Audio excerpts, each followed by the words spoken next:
बवर के बीच में तू कहता है थम जा, तू मेरी ताकत है, तू ही मेरा ईमान। बवर के बीच में तू कहता है थम जा, तू मेरी ताकत है, तू ही मेरा ईमान। साथ मेरे था, आज भी मेरे साथ है खड़ा, आने वाले कल में भी होगा। उठते हुए तूफानों में तू ही मेरी चट्टान, बढ़ती हुई लहरों पे तेरे कदमों पे निशान। बीमारियों में तू कहता है उठ जा, यहोवा राफा, तू ही मेरी शिफा। बीमारियों में तू कहता है उठ जा, यहोवा राफा, तू ही मेरी शिफा। बीत कल में तू साथ मेरे था, आज भी मेरे साथ है खड़ा, आने वाले कल में भी होगा। उठते हुए तूफानों में तू ही मेरी चट्टान, बढ़ती हुई लहरों पे तेरे कदमों के निशान। उठते हुए तूफानों में तू ही मेरी चट्टान, बढ़ती हुई लहरों पे तेरे कदमों के निशान।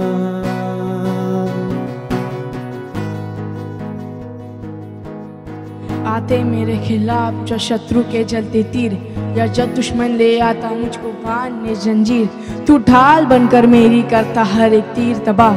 तेरे नाम से ही हो जाता हर एक जंजीर का नाश। महामारी जादू तो ना या जो कुछ भी दुनिया में हो, मुझे छू न सके मेरे पास भी आए जब तू हो तो अनहोना। मैंने देखा फर्का जान लिया तुझको, मैंने अपना मान लिया तेरे होते हुए, मुझे आज भी ऐसा होने ना दे तूने ठान लिया। ईमान भी तू, चट्टान भी तू, मेरा दिल और मेरी जान भी तू, तूने दे दी थी जो जीत मुझे उस जश्न का ऐलान भी तू। मैं गाऊंगा चिल्लाऊंगा जी भर के खुशी मनाऊंगा, लहरों पे चलते कदमों के निशान तेरे। तेरा सर झुका, तेरा बस ना चल सका, ऐसा कोई शस्त्र ना बना जो कर सकेगा तेरा सामना। बीमारी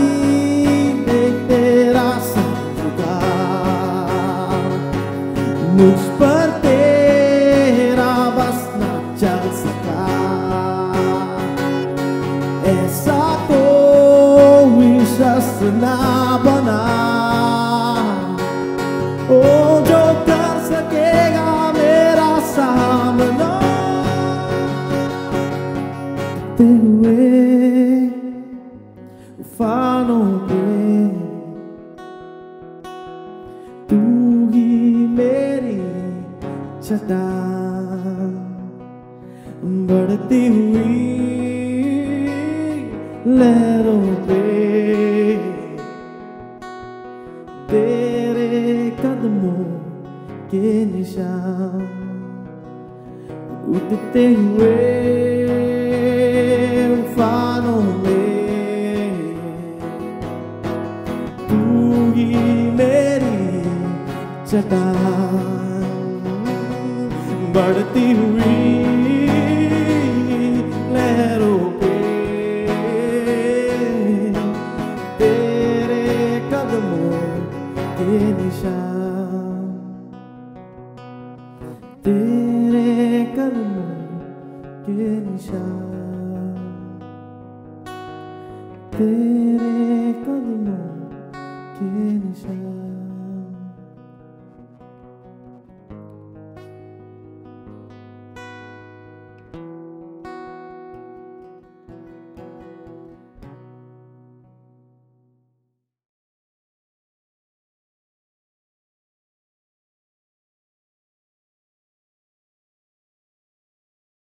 देखते हैं नीति वचन 26 का 23 से 26।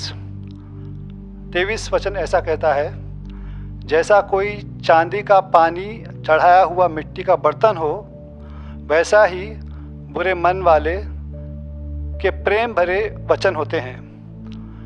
तो हम पुराने काल में देखते थे कि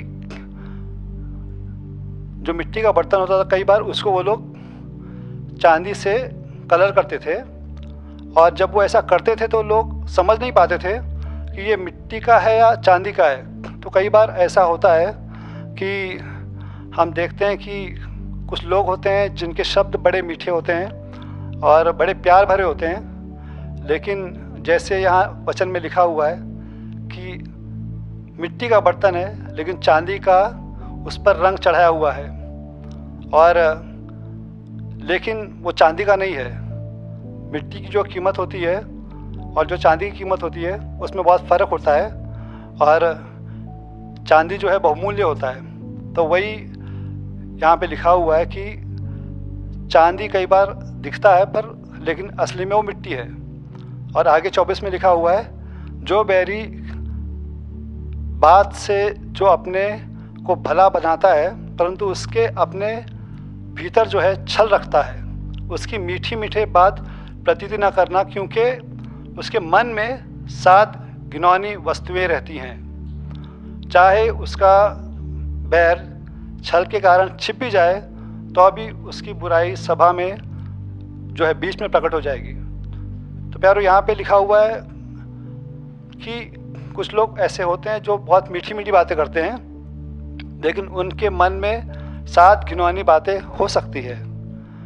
और उन्हीं 7 घिनौनी बातों के बारे में हम सीखने वाले हैं। एक चीज़ हमको जानना है कि ऐसी कोई बात जो घिनौनी है वो परमेश्वर को पसंद नहीं होती है, और हम अगर ऐसा जीवन बिता रहे हैं तो परमेश्वर को ऐसा जीवन पसंद नहीं है। और परमेश्वर चाहता है कि हमारा जीवन जो हो वो वाकई ऐसा जीवन हो जिसमें थोड़ा भी घिनौनापन नहीं हो। घिनौनापन का जो उल्टा होता है वो है सुंदरता, है ना। हमारा जीवन सुंदर होना चाहिए और हमारा जीवन वाकई बहुत अच्छा होना चाहिए। ऐसा जीवन जो लोगों को भाना चाहिए, और ऐसा जीवन जो वाकई आकर्षक है और जो वाकई जैसा अंदर है वैसे बाहर भी है। तो हम आज उन बातों के बारे में सीखने वाले हैं जो परमेश्वर, जो 7 घिनौनी बातें यहाँ जो लिखी हुई है कि 7 घिनौनी बातें हैं जो उसके अंदर है, जो दिखाया नहीं जा रहा है, अच्छा दिखाया जा रहा है, लेकिन अंदर जो है 7 घिनौनी बातें वो क्या हैं। तो हम आगे वचन में हम देखेंगे नीति वचन का 6 का 16। तो ये मेरा शीर्षक का मुख्य स्क्रिप्चर है, वचन है नीति वचन 6 का 16 से 19। यहाँ लिखा हुआ है, 6 वस्तुओं से यहोवा बैर रखता है। 6 वस्तुएं, और बाद में लिखा हुआ है वरन 7 हैं जिनसे उसको घृणा है। ध्यान से यहाँ पे आप देखिए, प्रभु का वचन कहता है 6 वस्तुओं से यहोवा बैर रखता है, मतलब एक दुश्मनी जैसी है। वरन 7 हैं जिनसे उसको घृणा है, मतलब वो केवल उससे नफरत ही नहीं करता है, लेकिन वो इतना गंदा है या इतनी गंदी बातें हैं कि वो एक्चुअली उनसे दूर रहना चाहता है। मतलब वो अगर हमारे अंदर भी होगी तो मतलब वो हमसे दूर रहना चाहेगा और हमारे करीब आना नहीं चाहेगा, या हम रहेंगे तो हमसे दूर हो जाएगा। हम खुद इंसान होके भी कई बार हम देखते हैं ना कि अगर हम रास्ते से जा रहे हैं, कुछ अगर हमको कोई गंदगी दिखती है तो हम कैसे रास्ता बदल देते हैं। तो हम तो इंसान होके हम अगर खुद गंदे हैं फिर भी ऐसा करते हैं तो सोचो वो तो परमेश्वर है ना। तो ये चीज़ हमने जाननी है कि कुछ चीज़ें हैं जो परमेश्वर उनसे घृणा करता है और वो चीज़ें हमारे जीवन में नहीं रहना चाहिए। और अगर ये चीज़ें हमारे जीवन में नहीं रहना चाहिए तो क्या रहनी चाहिए? जिन चीज़ों से परमेश्वर घृणा करता है वो चीज़ें हमारे अंदर अगर नहीं रहनी चाहिए तो उसका जो उल्टा है वो हमारे जीवन में रहना चाहिए। तो हम वचन में आगे देखते हैं, सबसे पहली बात क्या है, वो 7 चीज़ों में सबसे पहली बात क्या है जिससे परमेश्वर घृणा करता है। सबसे पहली बात अर्थात 17 में, अर्थात घमंड से चढ़ी हुई आंखें। घमंड से चढ़ी हुई आंखें, इसका हम स्पष्ट तरीके से समझ सकते हैं कि परमेश्वर जो है घमंड जो है पसंद नहीं करता है। वो चाहता है कि हम लोग जो है नम्र बने, वो चाहता है कि हमारी नज़रें जो है वो घमंड से ऊंची नहीं हो लेकिन हमारी नज़रें जो है वो नम्रता से झुकी हुई हो। आज हम जिस संसार में जी रहे हैं उसमें लोग ये कहते हैं खुद पर भरोसा रखो, अपने आप को ऊंचा उठाओ। कई लोग कहते हैं कि खुद को ऊंचा उठाओ और खुद को देखो और खुद को ऊपर लाने के लिए कुछ भी करो। प्यारो, परमेश्वर इन बातों से घृणा रखता है। यहाँ स्पष्ट लिखा हुआ है कि वो इन 7 बातों से नफरत करता है। और वो पहली बात ये है कि हमारी नज़रें जो हैं वो घमंड से चढ़ी हुई नहीं होनी चाहिए। उसका उल्टा क्या है, हमारे जीवन में नम्रता होनी चाहिए। ये बहुत ज़रूरी है, नम्रता बहुत ज़रूरी है क्योंकि परमेश्वर नम्रता से प्रेम करता है। घमंड से वो नफ़रत करता है, नम्रता से वो प्रेम करता है। घमंड से वो नफ़रत करता है, नम्रता से प्रेम करता है। ये हमारे दिमाग में बैठना चाहिए। हम जो है इन बातों को अपने दिल में रखना चाहिए और अपने दिल को बदलना चाहिए। प्रभु का वचन कहता है कि धन्य है वे जो नम्र हैं, वो पृथ्वी के अधिकारी होंगे। संसार के नियम के अनुसार आप अगर देखेंगे तो हम अगर ऊंचे नहीं दिखते हैं तो शायद वो हमको लगता है कि हमको वो कम नज़र से देखेंगे, लेकिन प्रभु का वचन कहता है कि हम अगर खुद को नम्र करते हैं तो परमेश्वर हमको ऊंचा उठाता है। इसलिए हमको जानना है कि हमारे जीवन में घमंड नहीं होना चाहिए। घमंड बहुत खतरनाक चीज़ है। मैं फिर से रिपीट करना चाहता हूँ, घमंड बहुत खतरनाक चीज़ है। हम सबको पता है कि सबसे पहला पाप जो हुआ था वो क्या था यार? घमंड था। हम प्रभु को धन्यवाद देना चाहिए कि उसने हमारे जीवन में बहुत सारी अच्छी चीज़ें डाली हुई हैं, बहुत सारे अच्छे गुण डाले हुए हैं। प्रभु ने बहुत सारी गंदी चीज़ें हमारे जीवन से निकाली है और बहुत सारी अच्छी चीज़ें हमारे जीवन में भरी हैं। बहुत सारे आशीष उसने हमको दिए हैं। तो प्यारो, इन सब बातों के लिए हमको धन्यवाद देना चाहिए और कहना चाहिए परमेश्वर तेरा धन्यवाद हो कि तूने मेरे जीवन में ये किया है। और हमको याद रखना चाहिए कि ये हमारे वजह से नहीं हुआ है लेकिन ये परमेश्वर ने किया है। इसलिए एक धन्यवाद भरा दिल और नम्रता से भरा हुआ हृदय, क्योंकि हमने खुद कोई भलाई हासिल नहीं की है लेकिन ये प्रभु का अनुग्रह है जिसके वजह से हमारे जीवन में उसकी भलाइयाँ आई हैं और दिखाई देती हैं और आगे प्रभु और बढ़ाएगा। तो इसलिए प्यारो, हम जाने कि हम घमंड से बचे रहें। ये पहली बात हो गई। और दूसरी बात, झूठ बोलने वाले जीभ, झूठ बोलने वाली ज़बान। इसका उल्टा हुआ कि हमको सच बोलना चाहिए। अब झूठ लोग कब बोलते हैं? झूठ लोग तब बोलते हैं जब उनको लगता है कि सामने वाले को वो झूठ नहीं लगेगा या सामने वाले को सच पता नहीं है। और लोग झूठ बोलते हैं क्यों? क्योंकि उनको सच नहीं, उसका उल्टा दिखाना है। क्योंकि हो सकता है उद्देश्य कुछ अलग है या जो भी है, लेकिन हमको जानना है कि झूठ बोलना उससे प्रभु नफरत करता है। क्योंकि यहाँ वचन स्पष्ट कहता है 7 चीज़ों में एक बात ये भी है, परमेश्वर झूठ बोलने वाले ज़बान से घृणा करता है, नफरत करता है। और कई बार लोग कहते हैं कि अगर किसी को बचाने के लिए झूठ बोला जाए तो चलता है। प्यारो, प्रभु अगर सहायता करे तो शायद हमको झूठ का सहारा नहीं लेना पड़े। और सबसे बड़ी बात यह है कि हमारे जो इंटेंशंस, हमारे जो इच्छाएं हैं वो क्या है। तो हमारा हृदय सच्चा होना चाहिए और हमारी ज़बान सच्ची होनी चाहिए। परमेश्वर निडरता से हमको सच बोलना सिखाता है, सच्चा जीवन जीना सिखाता है। यीशु मसीह ने कहा, मार्ग, सत्य और जीवन मैं हूँ। वो मार्ग है, वो हमको रास्ते दिखाता है, और वो सच भी है, वो हमारे अंदर वास करता है। और इसलिए हमको उसको प्रसन्न करने वाला जीवन जीना चाहिए। सच बोल के आप जी सकते हो, ये परमेश्वर के वचन का सच है। और बगैर सच के आप जी नहीं सकते हो, ये शैतान का झूठ है। तो हमको जानना है कि परमेश्वर हमको क्या सिखा रहा है, और हमको उसके वचन के अनुसार जीने के लिए प्रभु की आत्मा की सहायता मांगनी चाहिए और जीना चाहिए। सच में सामर्थ है, सच में सामर्थ है, और सच्चाई का जीवन जो है परमेश्वर को प्रसन्न करता है। झूठ का जीवन उसे नफरत करता है परमेश्वर। तो ये हो गई दूसरी बात। पहली बात, घमंड से चढ़ी हुई आंखें जिससे परमेश्वर नफरत करता है। दूसरी बात, झूठ बोलने वाली जीभ।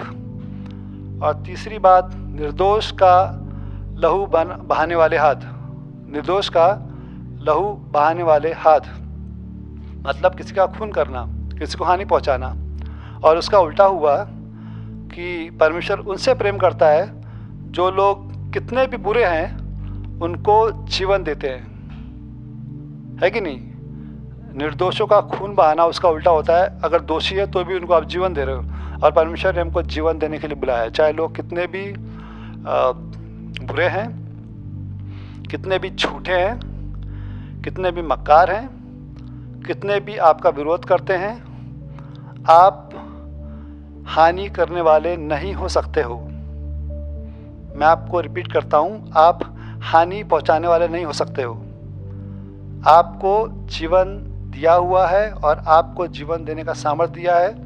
आपका अच्छा जीवन लोगों को जीवन दे सकता है। तो हम लोगों ने जानना है कि परमेश्वर चाहता है कि हम लोग दूसरे के बारे में, दूसरे के जीवन को हानि पहुंचाने का कभी नहीं सोचे।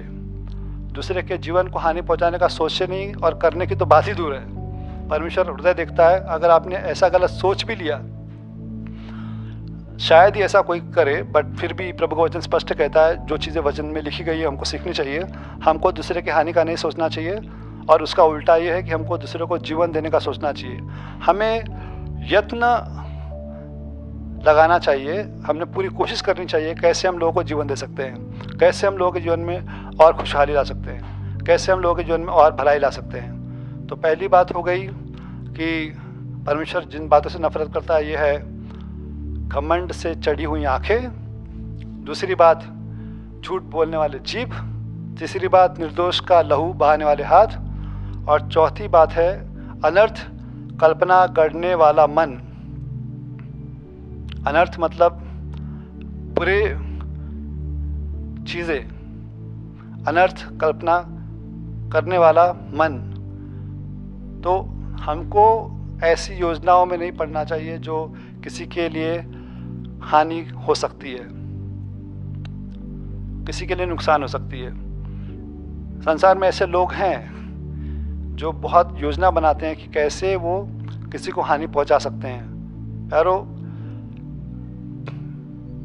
मैं एक्चुअली नहीं कहना चाहूँगा, पर फिर भी कह रहा हूँ कि अभी भी ऐसे लोग हैं जो इत्तेफाक से मसीही लोग हैं, लेकिन ऐसा कर सकते हैं, ऐसा करते हैं। तो हमको जानना है कि हमको अपने आप को बचा के रखना है इन बातों से।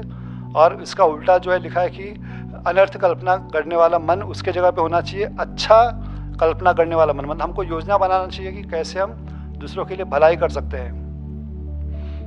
हमको योजना बनाना चाहिए कैसे हम लोगों के लिए अच्छा कर सकते हैं, या कैसे हमारा जीवन दूसरों के लिए लाभदायक हो सकता है, कैसे हमारा जीवन जो है दूसरों को आशीष हो सकता है। क्या आप कभी सोचते हैं इसके बारे में? क्योंकि परमेश्वर ने हमको इसीलिए बुलाया है। परमेश्वर ने हमको बुलाया कि हम जो है लोगों के लिए आशीष हों, हमारा जीवन लोगों को वाकई परमेश्वर का जो है सुगंध जैसा सामने आए और वो बोले वाह कितना अच्छा है हमारा जीवन। सो परमेश्वर हमें इस्तेमाल करे कि हम दूसरों के जीवन में और शांति और प्रेम और आशीष भर सकें। तो आगे हम सीखते हैं कि और किन चीज़ों से परमेश्वर नफरत करता है। अगली बात है बुराई करने को वेग दौड़ने वाले पाँव। तो कई लोग बड़े उत्सुक होते हैं बुरा करने के लिए और निरंतर योजनाएं बनाते रहते हैं और पता नहीं उनके अंदर एक चाहत होती है कि वो करते हैं। परमेश्वर ने हमको इससे आज़ाद किया, लेकिन हम इसके बारे में हम इसका उल्टा सीखेंगे। हमारे पैर जो है उत्सुक होना चाहिए अच्छा करने के लिए। हमारे अंदर एक उत्साह होना चाहिए कि मैं क्या कर सकता हूँ, मैं क्या अच्छा कर सकता हूँ, कैसे मैं किसी के जीवन को छू सकता हूँ, या कैसे मैं किसी के काम आ सकता हूँ, या क्या मेरे अंदर ऐसा है जो अच्छा परमेश्वर ने दिया हुआ है जो किसी के लिए इस्तेमाल हो सकता है। मतलब वो एक तीव्र इच्छा होनी चाहिए। आपके पास बहुत सारे फल होंगे, बहुत सारे वरदान होंगे जो परमेश्वर ने आपको दिया हुआ है, तो आप कैसे उसको इस्तेमाल कर सकते हैं परमेश्वर का महिमा के लिए, या लोग कैसे और जान सकते हैं कि परमेश्वर कितना अच्छा है जो उसने आपके जीवन में कार्य किया है। तो ये होगी। और फिर बाद में अगली बात है झूठ बोलने वाले साक्षी, और फिर बाद में उसका उल्टा होता है सच बोलने वाला साक्षी। तो हमको झूठ बोलना नहीं चाहिए सबसे पहली बात, और दूसरी बात हमको झूठी गवाही नहीं देनी चाहिए।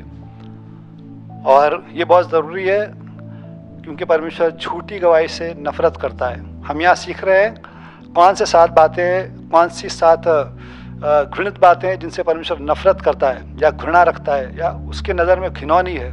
और प्यारो, हमको इन बातों से दूर रहनी चाहिए। और क्योंकि अगर हम दूर नहीं रहते हैं तो परमेश्वर की उपस्थिति हमसे दूर हो सकती है।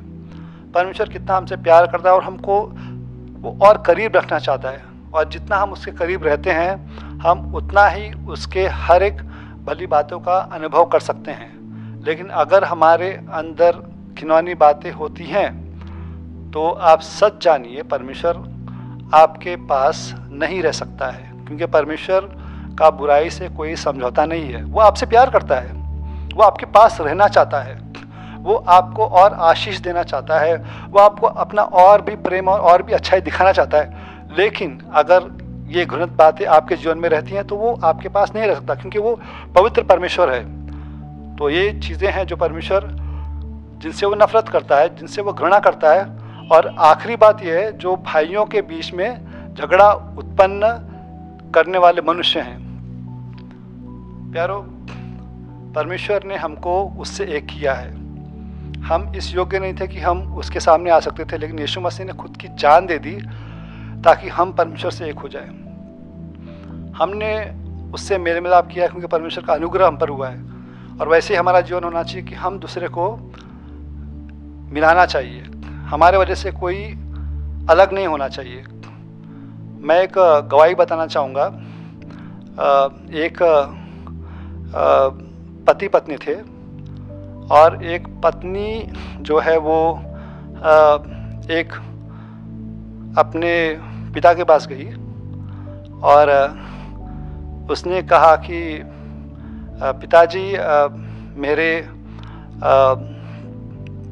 पति जो हैं उनके साथ मैं बात नहीं करना चाहती हूँ, क्योंकि वो बहुत ही बेकार है, बहुत ही ख़राब है, हमारा झगड़ा हो गया है, अब तो मैं उनसे बात करूँगी नहीं। फिर पिता ने समझाया, बेटी आप लोग दोनों एक हो और ये सब तो होते ही रहता है, और फिर ये ठीक नहीं है, आप लोगों को जीवन भर साथ में रहना है, ये सब तो होते रहेगा। फिर भी पत्नी ने कहा कि नहीं, मैं बात नहीं करूँगी उनसे। तब पिता ने कहा कि बेटा, अगर तुझे बहुत गुस्सा आ रहा है तो एक काम कर, मुझे थप्पड़ मार दे, लेकिन मैं सॉरी बोलता हूँ, तू अपने पति से जाके मिल ले, एक हो जा। और तब उस प्रेम को देख के उसने कहा सॉरी पिताजी, और वो जाके अपने पति से एक हो गई, और अब वो काफ़ी अच्छा जीवन जी रहे हैं। तो ऐसा होता है, वो जो पिता था वो एक विश्वासी पिता था, और हम भी जो है वो एक दूसरे को हम मिलाने में कार्यशाली हो सकते हैं। और ये एक सच्ची घटना है, और ऐसा हम लोग वाकई, यीशु मसीह ने भी हमारे लिए अपना जान दे दिया, हमारी जगह ले लिया है ना। तो हम भी लोगों को एक कर सकते हैं। तो इन 7 बातों से हम दूर रहें। घमंड से चढ़ी आंखें, झूठ बोलने वाले जीभ और निर्दोष को लहू बहाने वाले हाथ, अनर्थ कल्पना करने वाले मन, बुराई करने को दौड़ने वाले पैर, झूठ बोलने वाले साक्षी और भाइयों के बीच जो झगड़ा उत्पन्न करने वाले लोग। तो इन सब बातों से हमको दूर रहना है और हमको अपना मन जो है वो अच्छी बातों की ओर लगाना है, ताकि हम परमेश्वर को भाते रहें और हम उसके अच्छे लोग साबित हो। तो हम एक आखिरी वचन देखेंगे, मलाकी 6:8। ये मेरा एक फेवरेट स्क्रिप्चर है और मैं इसे बार बार रिपीट करते रहता हूँ। यहाँ लिखा, हे मनुष्य, वह तुझे बता चुका है कि अच्छा क्या है, और यहोवा तुझसे इसे छोड़ और क्या चाहता है। क्या चाहता है वो चाहता है कि तू न्याय के साथ काम करे और कृपा के साथ प्रीति रखे और अपने परमेश्वर के साथ नम्रता के साथ चले। अपने परमेश्वर के साथ नम्रता के साथ चले, है ना। तो इसलिए हम जाने कि अगर हमको परमेश्वर के साथ रहना है तो हमको उन 7 घिनौनी बातों से दूर रहना है, और उसके साथ हमने इन बातों पर मन लगाना है कि क्या हम जो भी करते हैं वो दूसरे के लिए अन्याय तो नहीं है, क्या हम वाकई लोगों के बारे में सोच रहे हैं, क्या वाकई हम लोगों पर दया कर रहे हैं, क्या हम वाकई नम्रता से चल रहे हैं, क्या हम वाकई ऐसा दिल रख रहे हैं जो परमेश्वर को प्रसन्न कर रहा है। प्यारो, वो घिनौने हृदय से दूर रहता है। तो आपके दिल में अगर कोई भी ऐसी बात है, जो मैंने बातें कहीं 7 घिनौनी बातें, हो सकता है कुछ और भी बातें हो सकती हैं, लेकिन प्यारो एक चीज़ स्पष्ट है, परमेश्वर घिनौनी बातों से हमको दूर रखना चाहता है ताकि वो हमारे पास रहे और वो हमारे जीवन में कार्य कर सके। तो इसलिए आज आप निश्चय कीजिए कि आप हर एक घिनौनी बातों को अपने दिल से निकाल देंगे और आप उसके पीछे चलेंगे पूरे नम्रता के साथ। और जो लोग इस समय निश्चय करना चाहेंगे कि वो प्रभु के साथ चलना चाहते हैं नम्रता के साथ, वो मेरे साथ ये पीछे प्रार्थना कर सकते हैं। प्यारे प्रभु, मैं अपने जीवन को आपके हवाले करता हूँ। यीशु मसीह, आप मेरे जीवन में आइए और मुझे अपने साथ चलाइए। अपने जीवन को मैं आपके हवाले करता हूँ। आमीन। सो हम आशीष के साथ अलग होंगे और आपको प्रभु आशीष दे। हमारे पिता परमेश्वर का प्रेम और यीशु मसीह का अनुग्रह और पवित्र आत्मा की सहभागिता आपके साथ बनी रहे।